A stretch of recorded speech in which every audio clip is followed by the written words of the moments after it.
What's going on, everybody? C4, welcome back to the channel. Today we're here for episode 7 of our Madden 22 Pink Slips franchise, season 2, with the Vancouver Grizzlies.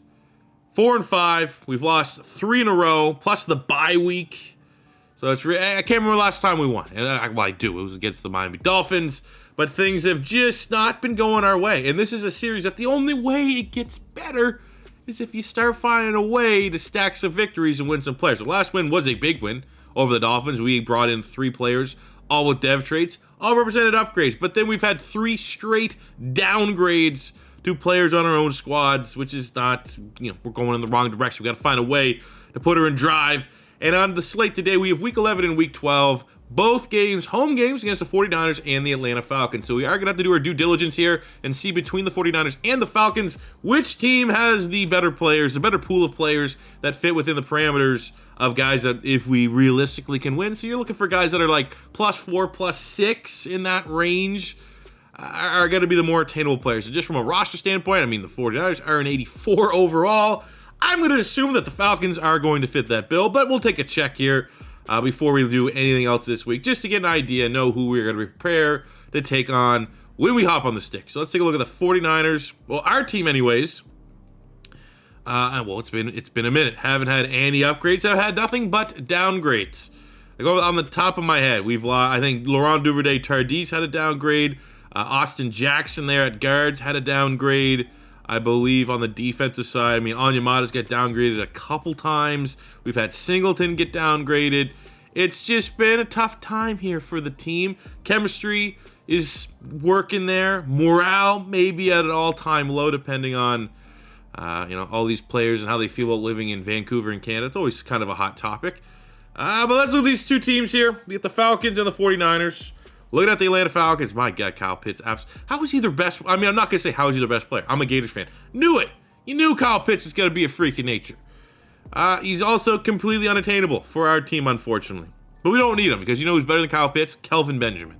So look at guys that are in like the 70s. Like this is a fair spot. I mean, obviously you can have some team captain upgrades, but those are, we want to project the realistic upgrades. So we got Russell Gage at wide receiver. Moreau at second in the corner, secondary there, 77. Good speed, great athlete, height, weight, speed type guy. Same with Isaiah Oliver. Actually, he's banged up right now. Dante Fowler as a pass rusher. I mean, yeah, that could work. He fits our scheme. We could plug and play him as an edge. Richie Grant. I mean, again, we don't really need safeties right now. Matt Hennessy on the interior, the offensive line, maybe. Marlon Davidson's a scheme fit. He could be a defensive lineman for us. But I mean, these are areas that we don't have to get major improved. You got Andre Cisco there. I'm not seeing much here, to be completely honest. Like Ja'Kai Polite, you got Josh Rose, a couple first-round busts that could present interesting career rebuilds, like we've seen with Kelvin Benjamin. But I'm a little bit underwhelmed with the players that are available there. To go to the Niners, I'll tell you right now, we can find a way to get Deebo Samuel. Big-time Deebo Samuel fan right here. Obviously had his breakout year this season with the 49ers. Tell you what, during the fantasy football draft cycle, okay, before the draft, everyone and their dog was saying Brandon Ayuk was the wide receiver to have in San Francisco. And guess who said right away, give me Deebo Samuel. C4 did. And Deebo Samuel, that sprung into a championship winning squad here in my very important in real life fantasy league. And actually, I'll just tell you a little bit of a tidbit here. Didn't even have Deebo on my roster. I was able to flip Deebo Samuel because I was a 0 running back strategy that I got forced into. And I ended up being able to trade Deebo Samuel for Austin Eckler because I already had Tyreek Hill, Devontae Adams, and Michael Pittman, and Mike Evans at wide receiver. Like, my wide receivers are fantasy this year. In my big league, I had Devontae Adams, Tyreek Hill, even though he absolutely stunk in the fantasy playoffs. It was still finished like wide receiver 5. I had Mike Evans, I had Michael Pittman, and I had Deebo Samuel. That was like my flexes, and my wide receivers were filthy. My running backs were pretty ass. I had James Robinson, who's good, who's amazing, but fuck Urban Meyer. And I had Melvin Gordon, and I spent a lot of waiver points during that first week. I spent 75 of my 100 waiver budget on a guy that we're actually going to talk about in just a second here. I'm sure he's going to be here in terms of upgrades. Ayuk would actually be a nice upgrade, Dre Greenlaw. But this man right here, Eli Mitchell, he saved my fantasy season. And again, he was banged up. I mean, with just absolute perseverance for my fantasy team. But Eli Mitchell, absolute beast as a rookie out of Louisiana Lafayette, who's a new head coach. Or old head coach now, is the new head coach of the Florida Gators. He was my top target as well, Billy Napier. So, hey, let's go. Let's go. Upgrades, back to it. Javon Kinlaw, I mean, he's not playing, but I would still absolutely poach him when he gets healthy. Man. Trey Lance at quarterback. I mean, we'd have to consider it. He didn't have QB as much as I like Streveler. If we could find a way to get Trey Lance on the squad, I think that's already that enough. That right there, you got a Menahu, who I'll say right now, just IRL. I can't believe that the Texans just gave him away. He was a great player at Texas, good young pass rusher. Had a sack and a half in the playoff victory over the Dallas Cowboys. Just unreal business there. I would have took that. I mean, obviously for the Philadelphia Eagles, Howie Roseman's an idiot for the most part. But I would, Menahu, absolutely, that was a great value. But I think of the fact that Trey Lance, if we get he's 74 and our quarterback 60. I mean, let's just make sure as we round out the 70s here that there's, I mean, someone like Isaiah Johnson, great height, weight, speed at corner. Tarvaris Moore is a pink slip staple, usually. Arden Key. I mean, there's guys, right? Either way, there's no, neither one of these teams has that perfect guy that's between 68 and 73. That's an easy upgrade. But I think understanding that Trey Lance is 74, Streveler is 67. So, I mean, right there, do the quick math. That's a +8. If we can get a 4-star performance, we could add Trey Lance to the squad. And as much as it's always fun having these who's that quarterback? He's kind of good type quarterbacks. Trey Lance is Trey Lance. All right, so I will trade Chris Streveler with his Deshaun Watson throw power upgrade absolutely every day of the week for Trey Lance. So I think Trey Lance and the 49ers, that's who we're going to have to play here. Looking at our scouting, as we go through it, obviously we want to focus. This is a real draft class with some Canadians sprinkled in. I got this made for me. And obviously I was very clear that I, don't make all the don't make the Canadians juice by any means, but just throw a couple Canadians, late round UDFAs. So I feel like, we'll keep an eye on that. Guys like the John Mechie, Jesse Luketa. There's some good Canadians in college football, but I'm not going to sabotage my draft just to get. I'm not going to overdraft the Canadians, is what I'm trying to say. If I can get them, I'll try to get them, and I'm glad that they're there. And there's UDFAs. It makes it easier to attain them. But for the most part, it's just going to be a normal draft that has a couple extra Canadians in it. I don't really know what else we can do here, fellas. It's literally, this series is kind of hinges on winning games and spinning wheels and adding players. And we haven't been doing a whole lot of that lately. So now we welcome the 49ers. They're coming into our home stadium. It is time to get back to the winning ways and potentially put ourselves in position to land Trey Lance. For our weekly strategy, how do we want to stop them? Well, let's be honest. You want to just stop, not necessarily Jimmy Garoppolo, but you do want to stop Deebo Samuel. So I'm going to work on defending the short pass. Deebo Samuel, George Kittle, those are the two guys. Defensively, 49ers, you want to throw it on them, honestly. I'm going to say throw it medium. I feel like their secondary is where we can take advantage of. Line of scrimmage, they should control it. They got Fred Warner, Nick Bosa. So let's throw it medium. We're going to have to win this one on the arm of Streveler. Let's get through practice. Hopefully everyone gets through this one healthy. We have a full strength lineup. Man, I think we've just spoken into existence. We are going to win this game, and we're going to win this game so badly that we're going to get ourselves a franchise quarterback. We got turf toe for fucking Josh Palmer, so our wide receiver 3, who's been acting more so like our wide receiver 2 because he's more productive than N'Keal Harry, is going to be out. So we're going to have to rely even more on Kelvin Benjamin, who is absolutely the story of the Vancouver Grizzlies in year one. It's not Streveler's not taking this South Dakota. I mean, he's made some plays, but he's also thrown the ball out, turned it over a lot. Chuba Hubbard's been actually very good for a rookie running back, to be completely honest with you. But the story is Kelvin Benjamin, who's currently 51 receptions, 500 yards. I would say if he doesn't have the most, he's at least, at minimum, top 5 in terms of reception. Okay, maybe not.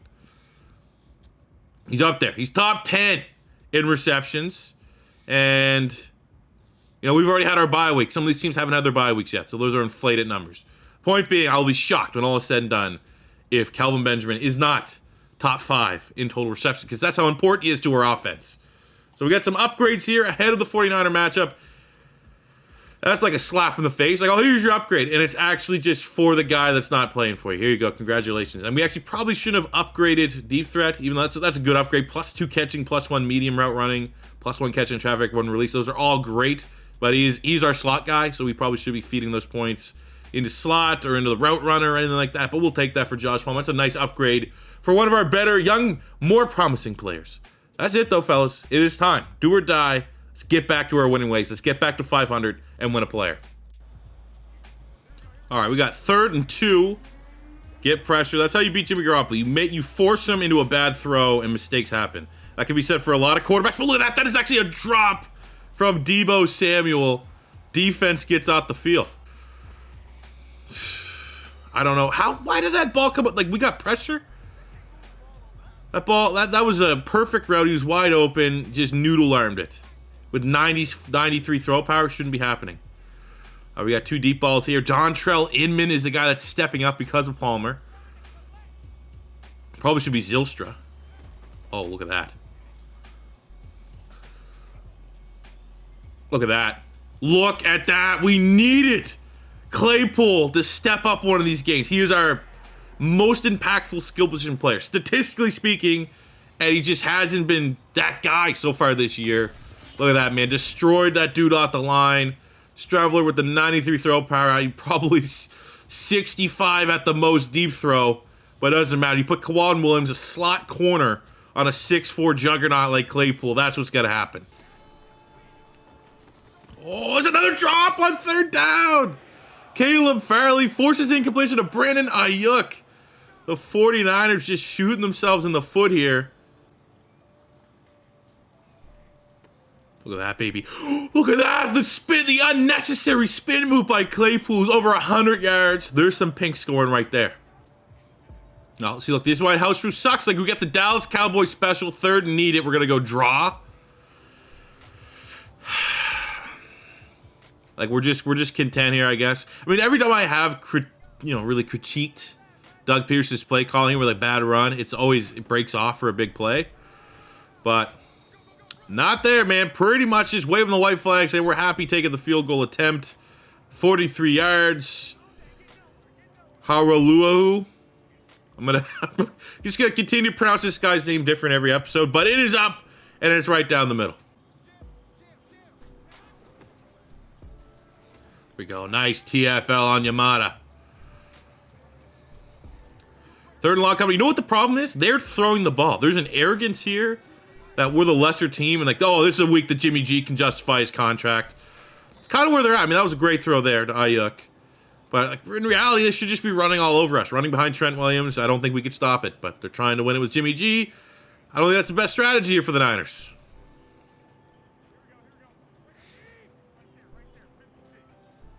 But honestly, as we go through this drive, you're not going to find much Niner slander. They were able to make the Dallas Cowboys one and done last night.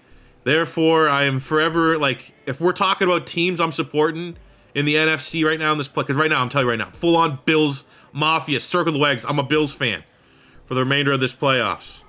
But in regards to the NFC, I like the Rams because I have a futures bet on them, but I also respect the Niners. Oh, wide open. That's a tough assignment, George Kittle. Wide open to the fullback. No one's covering because no one runs fullback anymore. Here we go, Glovin. That's a terrific tackle.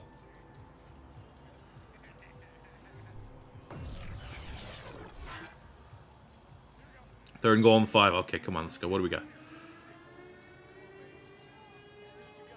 I just gotta blitz it. Just gotta blitz. Hopefully we get the pressure there, which we do! And then Sam Hubbard gets the sack. 4th down. The Niners have to settle for a field goal. That's a thing of beauty. Man, we're just not, I mean, I don't think that was a fumble in the first place. We're just not getting any penetration at the second level. Can't get off our blocks on the O-line. I think this is going to be a game we're going to have to pass it. Our runs are going to come by keeping it with the quarterback. 3rd and 6. Go Claypool. Easy catch. Moves the chains. Let's go Chuba.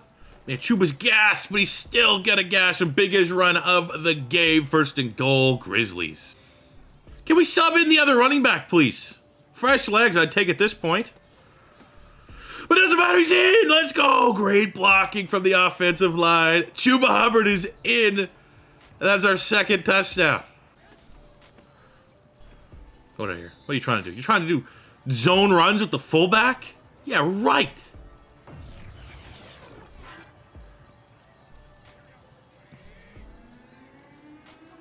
All right, 3rd and 9. This time to get a second sack here with Hubbard. Oh, they go short of the sticks. Is Chip Kelly calling plays there again? Need a first down, go short of the sticks. Roberson makes a great tackle. Now let's go.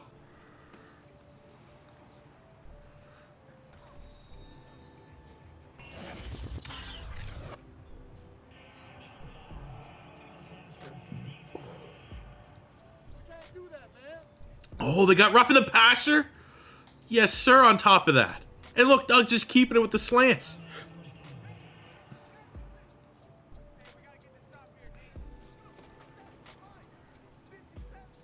It's a tight window. It don't matter.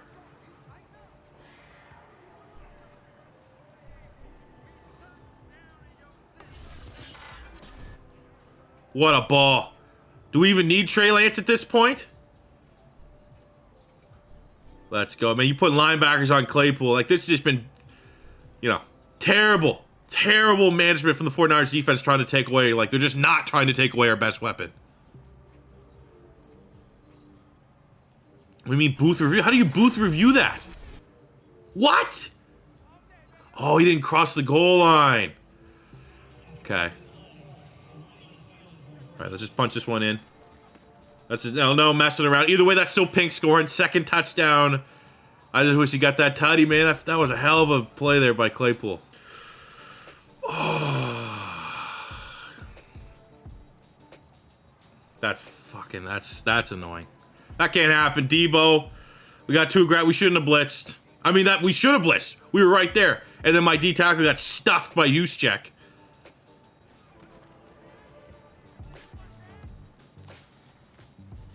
Oh, dude, come on.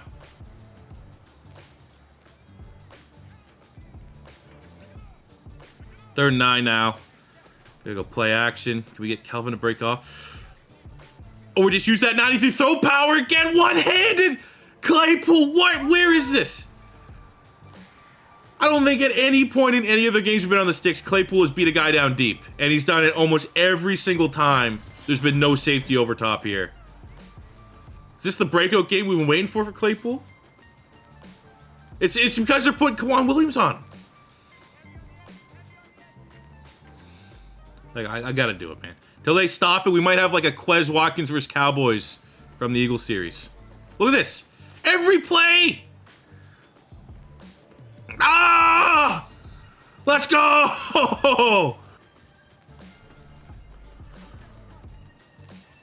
We'll just throw this one up here to Inman, I guess. Sure, why not? Everyone's getting touchdowns today. Like the one game that if we, like right now we're on pace to probably be able to get Trey Lance. The one time that it almost feels like it's you'd be insane to move on from a quarterback. All right, we got 3rd and 2. Let's let Chuba do this. We've needed him to make a couple plays for us today every single time. We've asked Mr. 30. Get some plays. He's done it. And again, great blocking.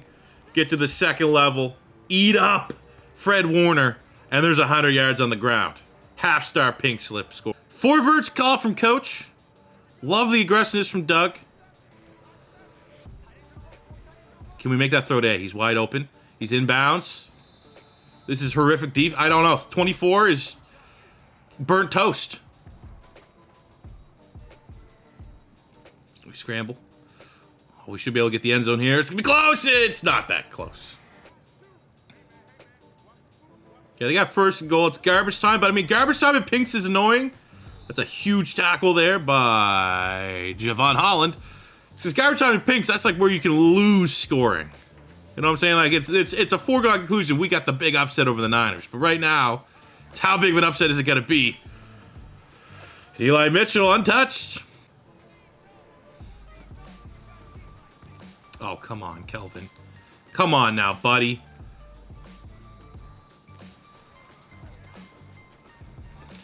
I mean, they're scoring points, but the game's already over, right? Just in case any scoring controversy, we will kick. Maybe make a rivalry out of this one. But we'll kick the field goal. 48. Double them. We doubled them, baby. What? a freaking victory. Where was this for the last, 3 weeks that we've been just getting smoked and doing nothing, especially on offense? I mean, defensively, our defense has not really been as overmatched as you would assume, given the ratings across the board. It's just our offense was pathetic, and then we explode. They could not stop Claypool. They could not stop the QB, and this almost certainly will be a 5-star performance. But we'll calculate that, be right back. Look at that 300 yards Claypool, a Quez Watkins-esque performance.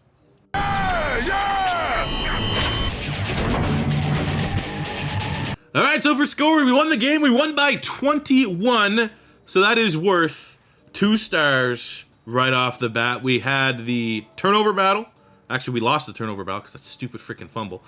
So looking at our player stats, Strevler with over 300 yards passing and 3 touchdowns, he earned 1 full star. Chuba Hubbard with over 100 rushing yards, 2 rushing touchdowns is also a full star. And then the big dog, Chase Claypool, 300 yards receiving, 2 touchdowns. You get a half star for every 100 yards, plus a half star for the 2 touchdowns. It's 2 stars just by Claypool doing the damn thing, going off, having an historic performance, pretty much setting the tone for every Vancouver Grizzlies receiving record going forward. Defensively, a little bit quiet, not much in terms of scoring. Hubbard did have a sack there, but it ends up being a 6-star performance. It can only be a 5, so it's a 5-star plus 10 upgrade and a spin of the wheel. All right, so because of our dominant performance, get the spin the wheel. I feel like I'm missing a widget. I was trying to go back, couldn't remember the last video, the last Pinks episode that had to spin the wheel. So I know at least we got the 4 staples here. The dev trade increase, self-explanatory. Roll that, we get one of our players gets to go up dev trade, plus we keep the plus 10 that we already earned. We have plus 20, which essentially just doubles our performance bonus from beating the 49ers. We have pick a team, which means we essentially can get the best plus 10 upgrade possible across the league.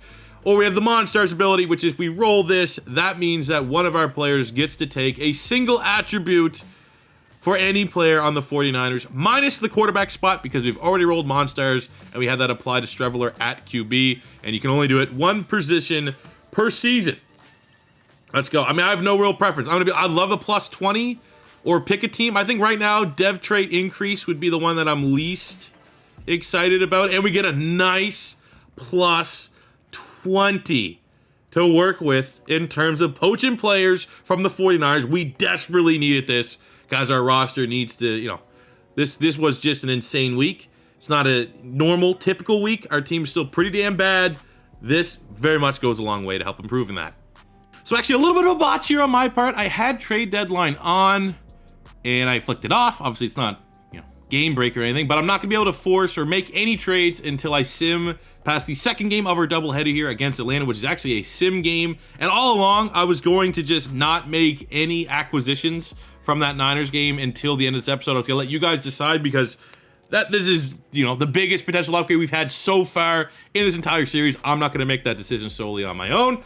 So what we are going to do is we're gonna sim this Falcons game, and then we're gonna double back around and talk about our upgrade from the Niners. So if we somehow sim beat the Atlanta Falcons, I will handle that upgrade on my own, and you guys will get to close out deciding what upgrades we can get from the 49ers victory in week 11.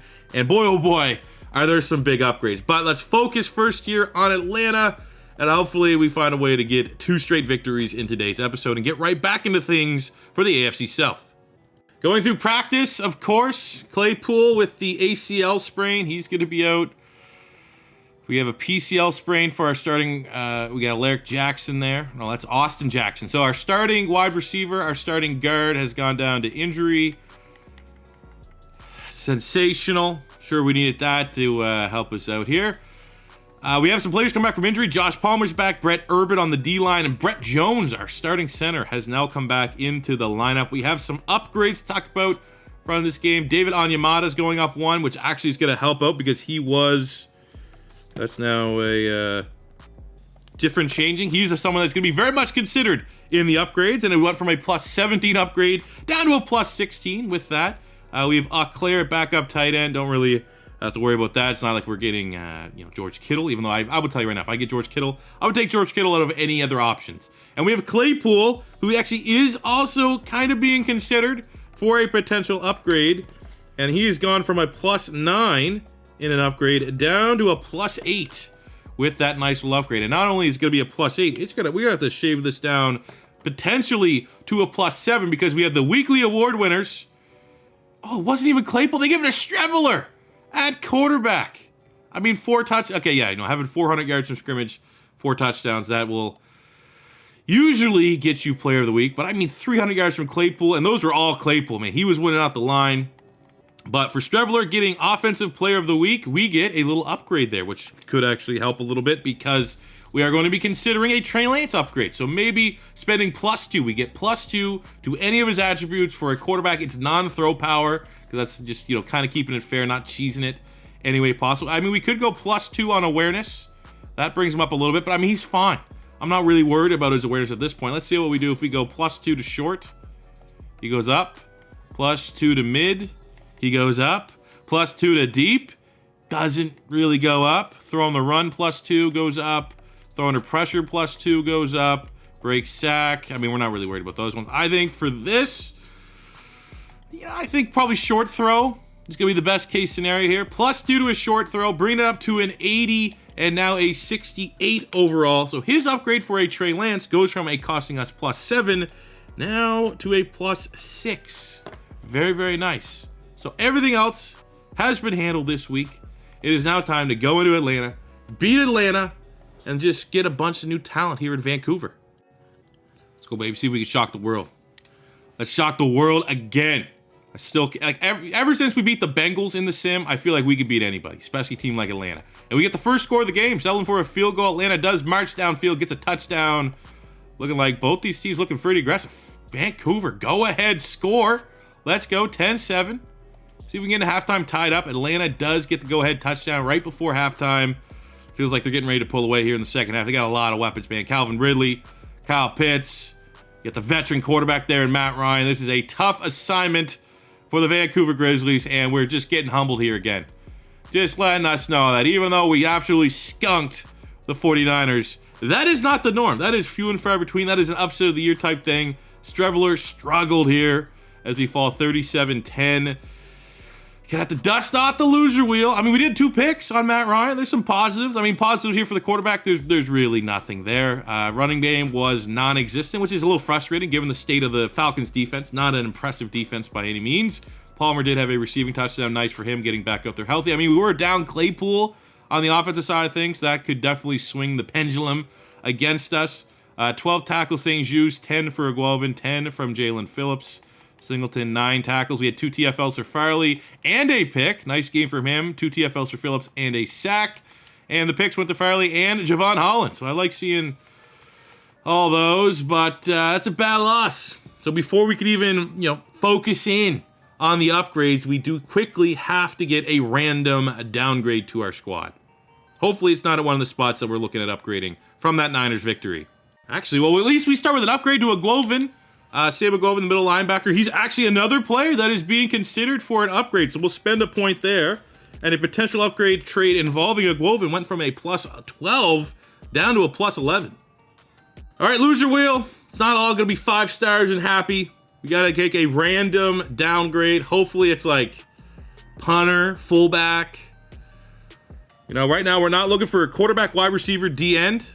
Absolutely, it's inside linebacker. That is going to be probably, we're sticking with, and we want to stay consistent that when we roll one of these, it goes to the best player, our starter. So that is the second time Alex Singleton, a tackle machine on the sticks, has been hit with the loser wheel this season. That's a little rough for him. All right, so we're here with Alex Singleton. I don't want to hit his awareness any more than it already is, but we need to knock him down to at least a 69 run stuffer. So that means maybe we'll be able to get block shed. A couple block sheds here or there. That's a lot. 67. We'll do it though. That one sucks. So the bad news is now out of the way. Let's circle back around and talk about our upgrades from that Niners victory. So there's 3 players on both offense and defense that we should be using and utilizing this +20 that we have from that victory against the Niners. So first up, we have Streveler to Trey Lance. As it stands right now, this would be a +6 to upgrade from Streveler, who's been fun. He's a fun quarterback. He's an interesting quarterback. He's very much a pink slips quarterback, and he has that Deshaun Watson 93 throw power. So we have kind of invested some time here in a Chris Streveler, and hell, if it wasn't for him, we would have got this plus 20. But at the end of the day, it's all about progress. It's all about moving forward, and someone like Trey Lance, who is a 74 hidden dev rookie, skill set, I mean, he's only one throw power off of what we earn with Streveler. Everything else is better. Still getting the exact same dual threat style. And let's be honest, he went to North Dakota State. Moving up to Canada would not be a big deal at all for Trey Lance. So it could be, and anyway, honestly, Trey Lance, disappointing rookie season when he featured. So there's a little bit of like, you know, fresh start for the quarterback. We also get to talk about Claypool and Deebo Samuel. Now, Samuel actually went up in overall points since I did my calculation, so we're going to have to make a slight adjustment here. But for Claypool to Deebo, again, goes in the area of like, you know, we like keeping our Canadians here if we can, but it's not always going to be, you know, I don't want to hinder the success of this series by forcing Canadians if there's better upgrades available. So for Claypool, he is an 80, and we can upgrade that to one of the most dynamic weapons in the NFL, who I am also a very big fan of, and that is Deebo Samuel. 89 superstar, only 25. I mean, we could absolutely get weird with it. We could make him running back. We could make him wide receiver. That is something very much to consider, and that is a +9. Or to a lesser extent, we can get rid of our other Canadian wide receiver in N'Keal Harry, who's a 73 normal dev, only 23, still has a chance to completely redeem himself and look like the prospect he was coming out of Arizona State, dominating the Pac-12. We can upgrade him to Brandon Ayuk. That is a +7. And Ayuk, big-time playmaker, has the dev trait, similar ages, actually a year younger, dev trait better, and is more of a pink slip style wide receiver, 91 speed, 92 acceleration, insane jumping, 95 jumping as well. So, I mean, if you want to upgrade the wide receiver room and don't want to give away Claypool, because, I mean, Streveler and Claypool are absolutely dominant in that Niners game, it is a +7 to go from N'Keal Harry to Brandon Ayuk. And as always, fellas, there will be a comment, the top comment pinned. There will be spoilers, so you guys have to scroll down. We'll just be right there. That, you know, details all these potential upgrades, so you guys can mix and match and give us the best +20 upgrade we can get. So these are the offensive guys. Let's take a look at the defensive guys. And here are our 3 potential upgrades on the defensive side of the ball. We'll start from the bottom, work our way up. +11, they go from Sam McGovern, who's actually converted from like a pass rusher type guy. Right now we have him playing out of position middle linebacker. And we get Dre Greenlaw, who would be much more in line to play next to Alco Singleton, being a middle linebacker of a 3-4. He is an 80 star, only 24 years old. Really, really solid linebacker. Might not be the sexiest of all the upgrades, but it definitely is one of the more practical. We have Brent Urban, who just got activated. He's back. He's healthy. It would cost us +12 to go from Brent Urban, 6'7", 295, who's actually, you know, he is a legit Canadian, to get Eric Armstead, 85 star. He's 27, but a perfect scheme fit for our front 3, would instantly be starting right away. And he's a very good playmaker. So there's still a fairly high ceiling. I would imagine someone like Eric Armstead could be 91, 92 at his ceiling, at his peak. So that is a big time upgrade on the defensive line. Someone fun to user. Or we just say, screw it, use as many points as we possibly can and go use +16. We have David Onyemata, 79 pass rusher. With the, I mean, he has the dev trait, he's 28, but we could spend 16 points and get Nick Bosa. 23, X Factor, 95, team cat, like franchise player. Franchise player, you can build a team around him. Maybe not the best, perfect scheme fit type guy, 6'4", 266, slight for a 3-4 defense, doesn't matter. We'd absolutely just wreck havoc. Nick Bosa, you'd have Jalen Phillips, you'd have Sam Hubbard on the other side, and if things got difficult, we could just move him back to an edge or something like that. You know, plenty of different options here, but I will still call it a straight swap between Onyemata and Nick Bosa +16. I feel like, obviously, you look at Trey Lance on offense, you know, that's +6. You could definitely compare that with like Urban to get Armstead. So that's +18, like trying to maximize. There's no perfect way to get 20 exactly. I don't think that's gonna, you know, be the perfect balance. I don't think there's a perfect +20 upgrade that can be had. But I think you look at like Lance at quarterback, like that sounds sexy, that sounds awesome, that sounds instant. But then you throw in like Nick Bosa's Nick Bosa. So like there's an absolute chance that you just stick with Streveler, you stick with what worked in that game against the 49ers, and just get the best single player that we can available, and that is Nick Bosa. So a very, very tough decision for you guys to make. I'm going to let you guys guide me. Whatever is the top liked, so as you see the comments, you see something you agree with, you can reply. Obviously, definitely reply. But if you see someone else that's starting to get some traction and it's very much in line with what you think, make sure you hit that thumbs up button. I'm going to give this video actually probably 2 days, so there's plenty of time to vote, and I will be going with the most... I have a tiebreaker. If there's like, let's just say there's 3 comments that have over 100 likes, I will usually pick the one that they defend their reasoning why. Don't just be like, gotta go Bosa, gotta go Lance, or something like that. Like, give me a reason why I should go one direction. And not only that, you get some clout because I will include that comment in the next video. So there you go, fellas. Make sure you get out and vote. Vote or die. South Park, I mean, that's an old South Park. People would even remember that. But yeah, let's go, fellas. Get me some big-time upgrades. Help us become the best team possible. And that will do it for me here today. Thank you very much for watching. As always, your first time stopping by, don't be afraid to hit that subscribe button. Smash the like button if you enjoyed. Would love to hit the like goal for this video, or at least a minimum hit that 1K likes. I would very much appreciate it. Thank you for tuning in to Pink Slips, and I'll see you guys back here on the next one. Peace out.